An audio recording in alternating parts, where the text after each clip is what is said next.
Sungguh baik, teramat baik.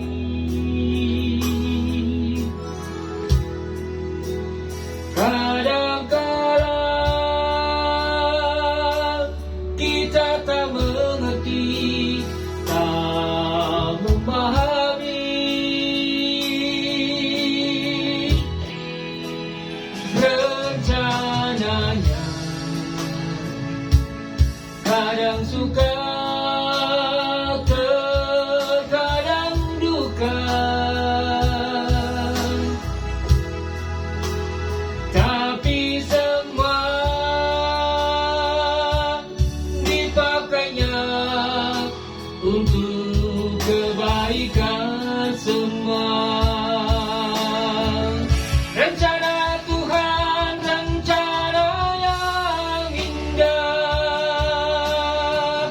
walau kita tak merasa bahagia. Rencana Tuhan, rencana yang indah, walau berat untuk meragukannya.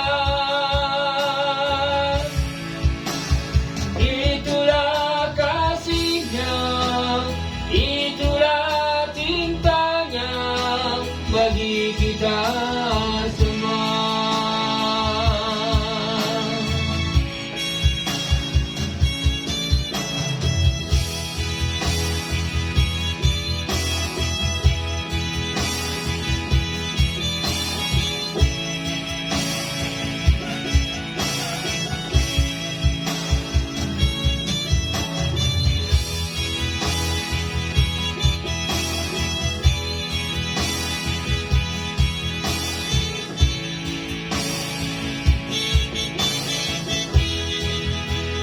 Tuhan baik, sungguh baik, teramat baik.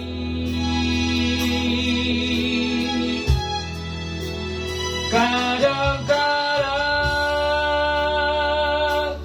kita tak mengerti, tak memahami rencananya. Kadang suka, terkadang duka, tapi semua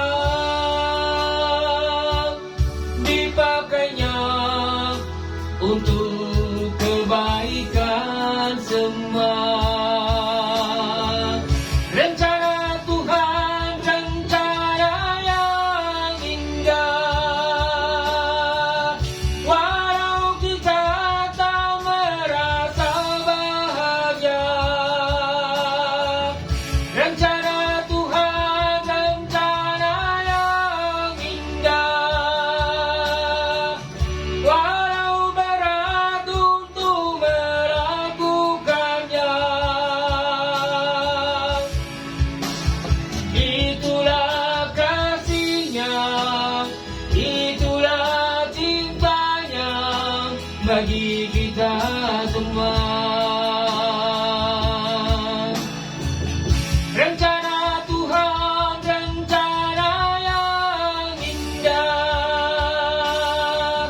walau kita tak merasa bahagia. Rencana Tuhan, rencana yang indah, walau berat untuk melakukannya. Itulah kasihnya, itulah cintanya bagi kita semua.